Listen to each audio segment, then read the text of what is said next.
бізде қазір жаратылыстану сабағы 18-ші сабақ.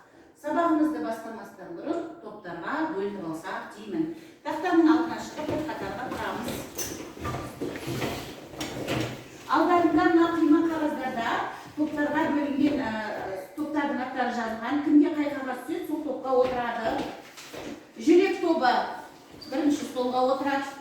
Бауыр тобы екінші столға отырады. Бүйрек тобы үшінші столға отырады. Дұрыстап отырып аламыз. Жайғасып отырамыз. Сабақты тыңдауға дайындаламыз. Ал бастасақ. Балалар, экранға назар аударыңдар. Мына суреттерде біздің жаратылыстану сабағында бізбен бірге сабақ оқитын Эврика деген қыз және оның достары. Суреттерден мұқият қараймыз. Бірінші суретте Эврика мектепке баратын жолда, мектепке келе жатып, бір қақпағы ашық жатқан құдыққа тап болады. Сол құдықтың алдында ол тоқтап қалады. Не себептен ол тоқтап қалады? Эврика құлап түсемін деп тоқтап қалады. Құдықтың ішіне құлап кетемін деп, түсіп кетемін деп тоқтап қалады. Оған сондай ой келеді. Тоқта, Эврика, ары қарай жүрме, егер жүрсең, құдыққа түсіп кетесің деген ой келді. Ал ой оған мидан келеді, балалар. Миымызды істетеміз. Не істесек те мидан бізге белгі келеді. Жақсы, Эвриканың достары ауылға барды.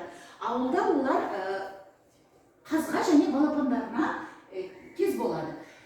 Олар қаздан қорқып кетеді. Не себептен? Әліші? Өйткені балалар қаздан қорқады. Ал қаз ол балаларды шұқып алуы мүмкін. Сондықтан олар қаздан үркіп, қорқып тоқтап қалады. Сондай ой келеді. Тиіспе, қазға тиіспе, балапандарға тиіспе деген ой келеді. Ой оның миына келеді олардың. Мидан белгі келеді. Тоқта деген, қауіпті деген ой келеді. Жақсы. Үшінші суретте Эврика сабақ оқып отыр. Бірақ көңіл күй болмай отыр. Не себептен? Амырхан? Сағатқа қарасақ бөлінге болады. Оның қарны ашып отыр. Сағат 1-ден асты.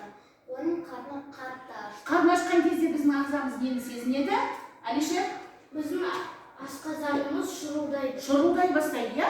Демек, миға сондай белгі барады. Қарны ашты дейді. Ми бізге айтады, жаңа ой келеді, барып асханаға барып тамақтан, олай отыра берме, қарны ашты деген белгі келеді. Сондықтан адам тамақ іздей бастайды, тамақ жегісі келеді. Жақсы. Бірінші сұраққа Мади жауап берді. Әр жауапқа 2 балл. Екінші сұраққа кім жауап берді? Мен. Егаламырхан жауап берді, 2 ұпай. Үшінші сұраққа кім жауап берді бізде? Әлішер, иә, Әлішерге 2 ұпай. Әр жауапқа 2 балдан беріліп отырады. Жақсы. Олай болса, балалар, бүгінгі біздің сабағымыз жаңағы суреттегі оқиғаларға байланысты болады. Демек, бүгінгі сабағымыздың тақырыбы жүйке жүйесін қандай мүшелер құрайды. Сабағымыздың мақсаты адамның жүйке жүйесі мүшелерімен танысамыз, жүйке жүйесінің қандай жұмыс істейтінін боламыз. Олай болса, бүгінгі сабақтағы кездесетін жаңа тірек сөздер, жаңа сөздер, Әлішер, оларды оқып берші бізге. Олар жүйке жүйесі, ми, жұлын, жүйкелер. Иә, демек, бұл бүгінгі сабағымызда кездесетін жаңа сөздер. Олардың мағынасын, нені білдіретінін қазір сабақ барысында түсінетін боламыз. Жақсы, олай болса, 49-ші беттегі мәтінімізді ашайық. Оқулықтың 49-ші беттегі мәтінді ашамыз.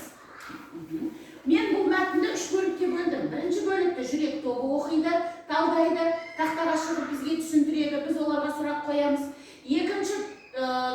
Мәтіннің екінші бөлігін бауыр тобы оқиды, талдайды, бізге түсіндіреді, біз оларға сұрақ қоямыз. Ал үшінші бөлік ол бүйрек тобына, олармен бірге біз эксперимент жасаймыз. Жақсы, жүрек тобы бөліктерінде оқыңдар.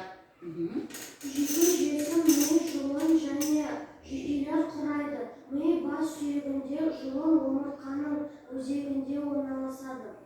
Ал жүйкелер бүкіл денені торлап жатады. Олар барлық дене мүшелерін жұлынмен және мимен байланыстырады. Өте жақсы. Жүрек тобы тақтаның алдына шығып бізге осы бөлікті түсіндіріп беріңдер. Біз сендерге сұрақ қоямыз. Орнына тұра қой.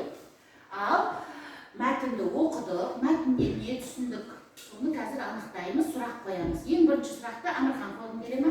Жүйке жүйесін нелер құрайды? жүйке жүйесін ми жұлын жүйкелер құрайды. Өте жақсы, жауапқа қанағаттандық па? Иә. Осы үш нәрсе жүйке жүйесінің мүшесін құрайды екен. Жақсы. Келесі сұрақта Әлішер.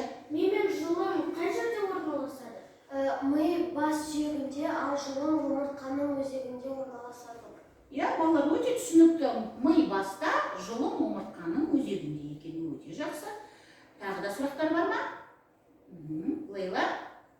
Ал жүйкелер қалай орналасқан? Ал жүйкелер бүкіл денені торлап жатады. Бүкіл денен бастан аяққа дейін, иә балалар? Өте жақсы. Тағы Айша сұрақ қойғым келе ма? Жүйке жүйесінің қызметі қандай? Өте жақсы. Олар барлық дене мүшелерін жұлынмен және мимен байланыстырады. Өте жақсы. Демек, жүйкелер, олар миды және жұлынды бір-бірімен байланыстырып тұрады екен. Олар тығыз байланыста. Үшеуі тығыз байланыста жұмыс атқарады. Қазір оны тағы да білетін боламыз. Тағы да сұрақтар бар ма? Жоқ, олай болса отырамыз. Бірінші сұрақты кім қойды? Амирхан қойды, иә? 2 балл. Екінші сұрақты кім қойды? Әлішер қойды 2.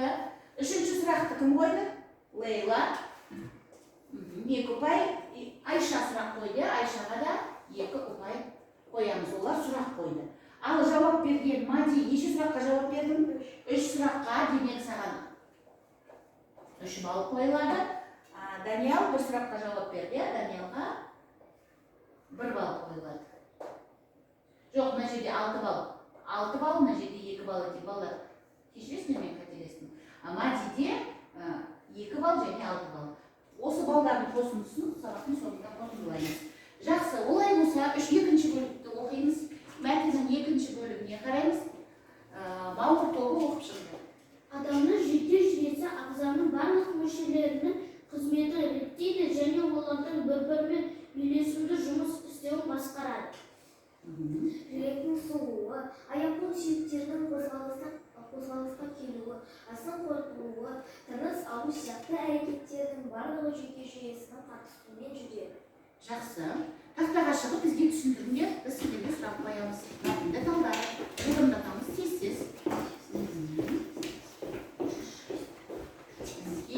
Екінші топқа бірінші сұрақты кім қояды? Арсен қоя қой. Адам жүйкесінің қызметі мен маңыздылығы қандай?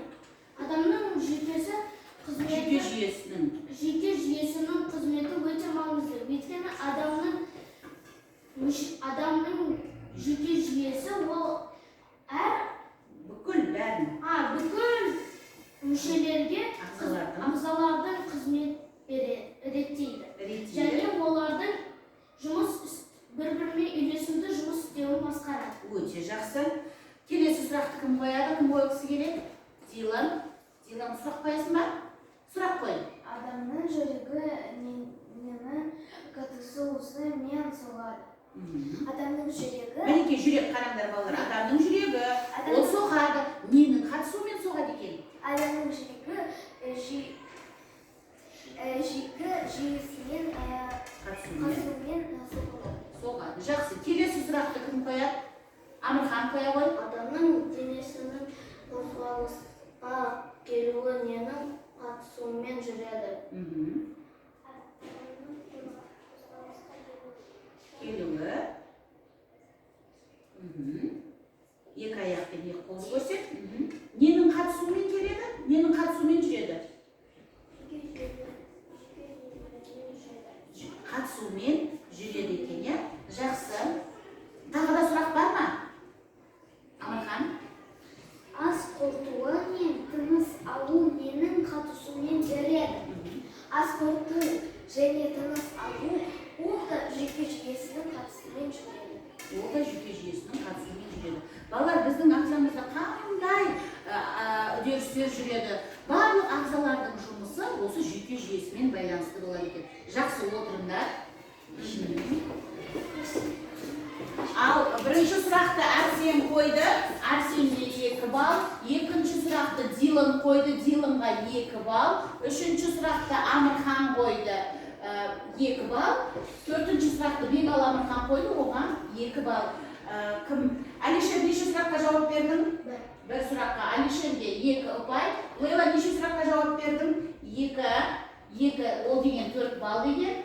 Лейла, Айша бір сұраққа жауап берді, оған 2 ұпай қойылады. Мінекей сендердің балдарын. Жақсы. Ал енді 3-ші топпен біз эксперимент жасап көрейік. Мен оқып берейін. Адамның сыртқы орта әсерлеріне жауап қайтаруын жүйке жүйесі қамтамасыз етеді. Мысалы, ыстық су, ыстық заттан қолды тартып алу, қауіпті сезу, қорғану әрекеттерін жүйке жүйесі орындайды. Бұл қалай жүреді? Айталық, ыстық зат қолға тигізгенде саусақ ұшындағы жүйкелер жұлын миға хабар береді. Ми келген ақпаратты өңдеп, қайтадан жұлын жүйкелерге жауап береді. Жүйкелер ақпаратты мүшелерге таратып, соған сәйкес әрекет жасалады. Ал эксперимент жасап көрейік. Мен мынандай 2 стакан су қоямын. Амырхан келе қой. Ал мен мына стаканды ұстап көр.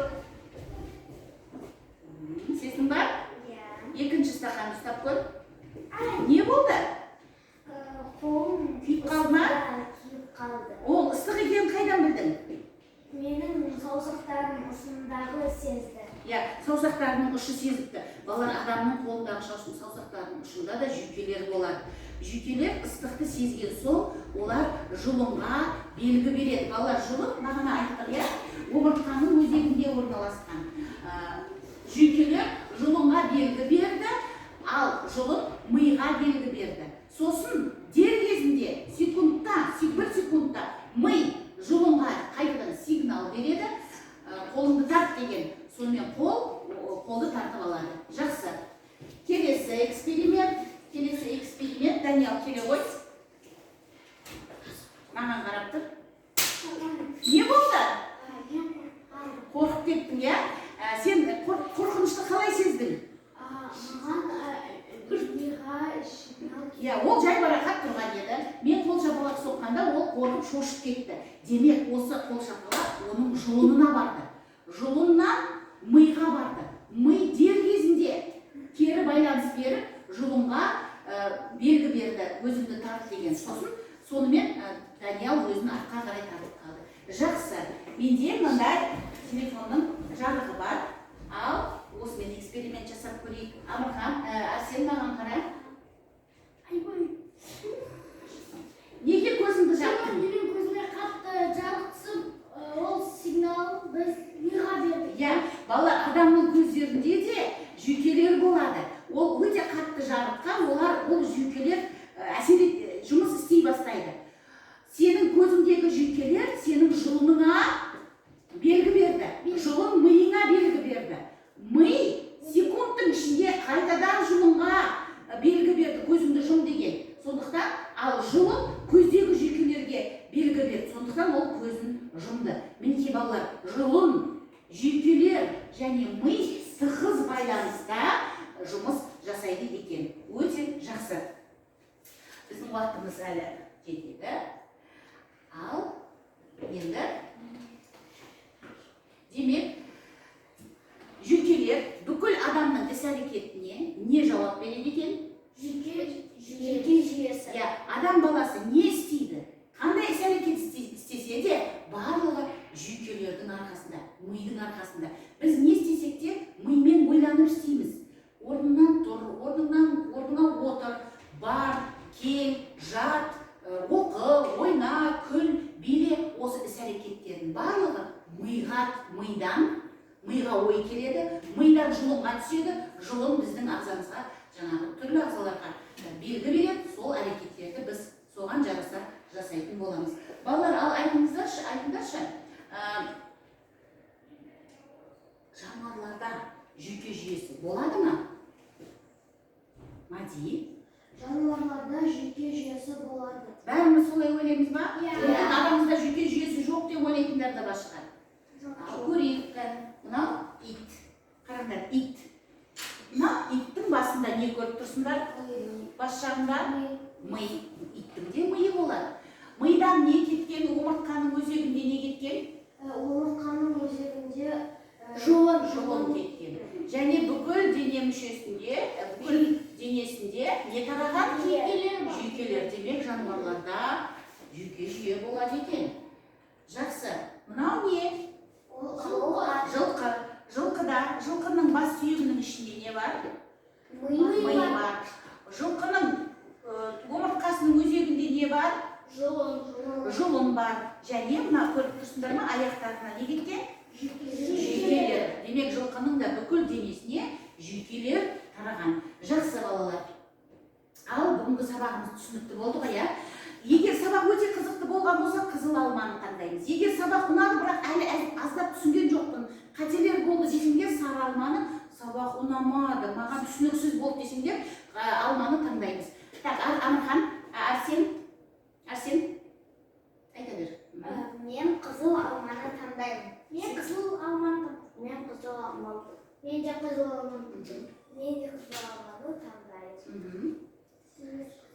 Дилан, Мадис, Даниэл. Жақсы, олай болса, балалар үй тапсырмасы 48-49 бетті оқимыз, конспект жазамыз. Осымен